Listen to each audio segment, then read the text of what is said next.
What's up everybody, and welcome to the channel. In today's video we're going to take a look at this 2024 Nissan Rogue. This is an SL all-wheel drive with the SL Premium package. MSRP is about $39,000. This car is also finished off in deep ocean blue with the two-tone design, so you're going to see the super black along the roof. So let's get right into this smaller compact crossover, see what Nissan has to offer. Underneath the hood of the 2024 Nissan Rogue, you're going to find the 1.5 liter turbocharged 3-cylinder engine. It makes 201 horsepower with 225 pound-feet of torque. It's also paired to the Xtronic CVT. This one is all-wheel drive. Max towing capacity is around 1,500 pounds. It runs on a 14.5 gallon fuel tank, and with a curb weight around 3,500 pounds, you're looking at 28 miles per gallon in the city with 34 out on the highway. Overall length is 183 inches with a wheelbase at 106.5. Width is 72.4 and height is 66.5 inches. Ground clearance is also 8.2 inches. Moving to the exterior styling with the 2024 Nissan Rogue, has a pretty cool look overall. This has a set of LED headlights. You can see that daytime running light up on top. There's a halogen bulb for the turn signal. However, the actual headlight beam is all down below, which has a pretty good look to it. And then you can see the black trim surrounding the grille with a little bit of chrome. We got the Nissan badge right in the center, forward-facing camera, and then some nice gray color down below on the front portion. You can see safety sensors in here, parking sensors as well, and then a nice vent piece to let air guide around the front tires. The hood also has some nice sharp lines that point downwards towards that front bumper. And overall, I think it comes together well. It's a sporty looking car. Good design for sure. At the side profile, you can see some of this plastic trim material making its way surrounding the wheel arch. We have a nice design for these wheels, finished in a two-tone color, 19-inch diameter as well, and then a sharp body line surrounding it. You have the line from the hood that makes its way towards the side mirror, finished off in the black color. We also have the LED turn signal, side view camera, and then the two-tone design. So you can see all the gloss black color for the roof. We have roof rails, panoramic sunroof, some polished trim on the upper portion of these windows, and then a nice side profile. It's very proportional looking. Can't really complain. It looks like a nice looking crossover. And you can see a sharp body line for the rear fender, gas cap, and I like how the taillights make their way into the side of the car. You can see the black fading its way into the rear mounted spoiler. You have that third brake light, more black trim, and then down below we have a little bit of plastic trim and then a nice silver color throughout the center. You have all of your parking sensors, all of our badging as well, and it really does come together very nicely. It's a good looking crossover, can't really argue. On Nissan's key, it's pretty simple. I don't like how these buttons are all the same color. It is kind of hard to see them in the daylight. But we have lock and unlock, remote start, of course power liftgate. Going up to it, I can just grab the door handle, and this one has the leather appointed interior finished in the light gray color. You can see some of this leatherette material on the door panel itself, slightly contrasting stitching. You have your grab handle up here, along with all the window and mirror controls, memory seating, lock and unlock, and then just some black for the rest of it with some storage. You can see all of your power controls on the left side of the seat. And then this leather itself, it's decent feeling. I wouldn't say it's the most plush material in the world. It does feel kind of like vinyl, but nonetheless it does feel thick and durable. Then we have a nice 3-spoke steering wheel. And then now inside the Nissan Rogue, keep my foot on the brake. We can go ahead and fire it up. All the screens are going to turn on. Got a cool animation playing. Taking a look at the gauge cluster now, you can see your tach on the left with average MPG, some info in the center, and then your speedometer on the right. If I scroll up and down right now, you can see just a few things that will pop up to this screen. And then clicking on the steering wheel, we have all sorts of different information, home menu, more trip info, navigation, and things like that. You can also tap this icon right here and change the view of the screen, get yourself a little bit larger center screen, and then all the same information will come up throughout the center. So nice design overall, definitely gives you everything you need. On the right side of the steering wheel, you're going to see your cruise control settings, along with some Bluetooth controls as well. We have audio controls on the left side, and then there are paddle shifters for the CVT. Basically, it'll have pre-mapped gearing. That way you can adjust the transmission a little bit. On the right side of the stock, you're going to see all the windshield wiper controls, and then turn signals over on the left side with some headlights. Far left side, you have steering intervention, auto start stop, tailgate and interior dimming, some of that leatherette material, and then just some black along the dashboard with more of this two-tone. I do like the gloss black, a little bit of silver accents. The screen in the center, really nicely done. You can see the home screen. We have the map, audio, and a few other things will pop up. It's a nice design for Nissan's newest setting, so I think it looks really cool. We have audio controls as well. All of your audio information, phone integration will pop up. Of course, you're gonna have Bluetooth audio, Android Auto, Apple CarPlay, things like that. And then if I go ahead and put it into reverse, we do have the top down as well as that backup camera. If I adjust any of these, you can kind of tweak it a little bit, which is a good look. And then tap and P, we're back into park. So overall, I really like the center screen. You got a lot of tech in it. Volume right in the center, you can automatically turn it to the nighttime. Then we have a few more settings, shortcut to that camera. And then down below, you're gonna see physical climate controls. We have heated seats and steering wheel. You can easily toggle all of this. We have a 3-zone temperature system. See all of your zones you're able to adjust. You can sync it. And then down below, we have 2 USB ports, wireless phone charging, another plug. Cup holders are in the center, and we have your drive modes. So you can easily toggle this left and right, and you're gonna see all the different drive modes popping up on the screen. So definitely nice to see, especially for an all-wheel drive vehicle. There's gonna be more storage down below, electronic park and brake, and then a little bit of padding right here for the armrest. Pops open, you have a good amount of space. And then for the glove box, a nice large bucket. One last look at the interior. Honestly, for an affordable car, this is pretty nicely done. Pretty good use of materials for the price point. And these seats are really comfortable to sit in. We have a light gray headliner with that massive panoramic roof sunshade. You have all of your controls right here, along with your dome lights, and then a sunglass holder. Mirrors up above as well, and you can get a better look at the roof opened up. Moving into the rear seat space, opening up the door, you're going to see the same design on the door panel. However, we do have a manual sunshade, which is pretty cool to see for a more affordable car. In back, you're going to get all the smooth leather material throughout the seat. This is a bench row that can seat 3 people.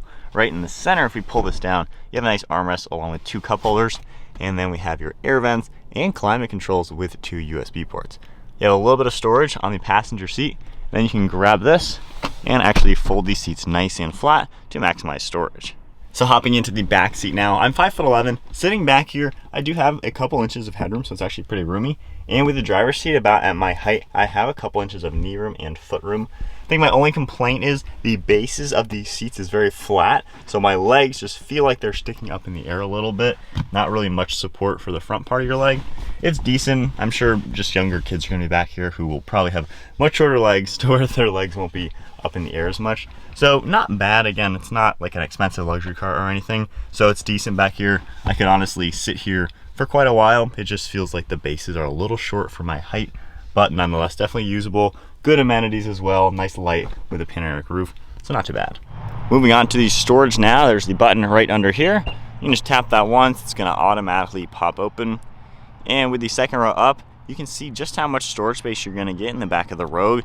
A nice flat load floor. There's gonna be a little cubby on the left and right side. And something pretty cool is the way they've done this floor. You can grab this base and actually completely remove it or lower it, and just depending on how you need it. So pretty cool to see. You can lower it like that and have a 2-level floor, even maybe use some hidden storage space, and do the same thing with this one. You can either take it all the way out. So pretty cool design to where you can actually maximize storage space and have a little bit larger floor if needed. From here, you are able to reach these. We can easily pull that forward and you can get a good idea of how much more space you're gonna have. And of course, doing it to the other side. And then from here, you know, if you wanted to take these, put them back into place, you can have a nice flat load floor with everything. So overall, this is a really usable car. We hauled some items in it yesterday. I'm gonna be going to the store today as well. And I know I won't have any issue using this as a utility vehicle. Setting off now in the Nissan Rogue. You know, the little 3-cylinder with the CVT is actually not bad. It does get up to speed fine, and there's kind of gearing in it. Obviously, a CVT has no gears. However, the way they have programmed it, it kind of does gear changes. So it's not bad. I think Nissan of the CVTs does a good job. I'm not a CVT fan at all. However, it's not bad, and the person buying this car probably doesn't really care. So normal driving in it, this is really comfortable and smooth. The seats are nicely padded. You feel really good sitting in here. There's good adjustments, great visibility out the front, really no complaints. Over your right and left shoulder, honestly, really good view as well. So not a bad place to be, honestly. It's comfortable, it's quiet. You don't really hear any like wind noise or road noise or anything like that. It's decently quiet. The tech also works pretty well. I think they've done a good job with the layout of the gauge cluster. It's not the most fancy graphics in the gauge cluster itself. However, this screen looks really nice, really intuitive. I like the little animations to it. It's a cool screen. I think they did a really good job there. When we are taking some turns, the car feels pretty confident too. Steers nice. The steering has a good weight to it. Suspension absorbs bumps really well as well. So I think they've done a good job making a more entry-level car feel like a nice car. It doesn't feel cheap or anything like that. It feels like it's a well-done, affordable crossover. So I like that aspect, and I like how it is simple in here, and there's a lot to say about modern cars now that are simple. To have physical climate controls that are incredibly easy, especially with 3 different zones, that's a lot, because nowadays so many cars, you got to go into the screen, do everything there. This is so simple, so easy. Just in a familiar car, anybody could hop in this and just instantly be comfortable. You know, there's good storage solutions all throughout it. Good use of materials overall. While this leather is real, it's a thick, durable leather, so I think it'll stand the test of time. Just not the most luxurious leather, which is fine. Again, it's not an expensive car, so that kind of makes sense. And it looks nice in here, and there's even higher trim levels that have the quilted leather with a cooler pattern. So the Rogue does have a pretty good spectrum from basic, you know, cloth interior under $30,000 up to over $40,000 with the quilted leather. So you have a pretty good spectrum with this platform to where you can get a luxury one or a really simple one. And I think that is a really good way to go, especially if you're not looking to spend all sorts of money. As far as the build quality, you know, it feels solid already. These bumps are pretty darn big, and that was incredibly smooth. I have been in more expensive cars hitting that, and it feels like the car's gonna break in half. So that is nice to see how this car feels pretty darn solid. I don't think there's really any major driving complaints. There's nothing above and beyond special with this car. You know, it's not gonna blow your socks off. However, it is a nice car to drive. It's roomy, it's easy to operate. It doesn't rattle, there's no crazy noises in here. It's comfortable. So it is a good option if you're looking for something affordable. A few little nitpicks to it, I would just say, are when you stop the vehicle, the comfort access doesn't go back to where it should go. I don't know if there's a setting. I looked, I didn't find anything. But if I come to a standstill, put it in park, if I shut the car off, and then if I were to get out, so the seat's coming back, as you can tell. But then if I get back in the car, fire it up, the mirror is now aiming at the car and the seat didn't go back. So I have to hit this button to finally get back to where I was and then adjust the mirror. So that is my one complaint. And then my second complaint is the fact that this pops up and stays there for like a minute telling me the rear. I don't really care about the rear right now, so I gotta hit okay. So those are my only complaints. Other than that, it's a nice driving car. It's what you expect and not a bad option. So those are my only minor complaints. More honest thoughts with this car. I think the only other thought about it is the fact that, is the 3-cylinder going to be robust and reliable in the long run? With the turbo, it doesn't feel like a sluggish car. It feels perfectly powered, and there's a lot of, you know, like 2.5 liter 4-cylinder naturally aspirated cars in this segment that are really slow, really sluggish, incredibly boring to drive. So the fact that this has plenty of power is a nice thing, but it's still a very tiny little engine. How well is that going to handle 50,000 miles later? I'm not too sure. You know, these 3-cylinders are still relatively new. There's obviously several other brands who are using these really small engines. So it is interesting to kind of question how well a tiny little engine is going to do in the long run. And you know, a lot of Nissans are honestly pretty darn reliable. They're cars that can last the test of time and be pretty robust. Like, it's plenty quick. I mean, we're up to 50, not really stressing.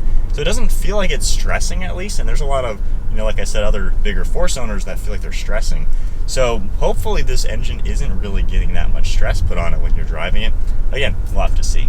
Other than that, there's nothing really amazing about this car, I would say. It's a crossover. It is a huge market. There are a million crossovers.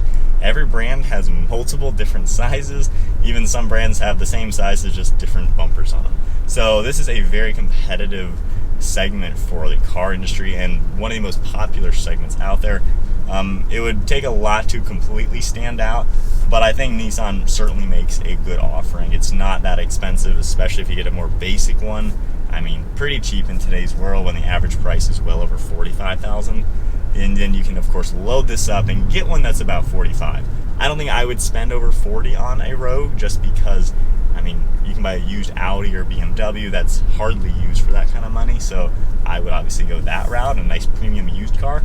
But for brand new, sub 40 grand, you know, not bad. Get the good warranty, maybe easier financing depending on your own situation.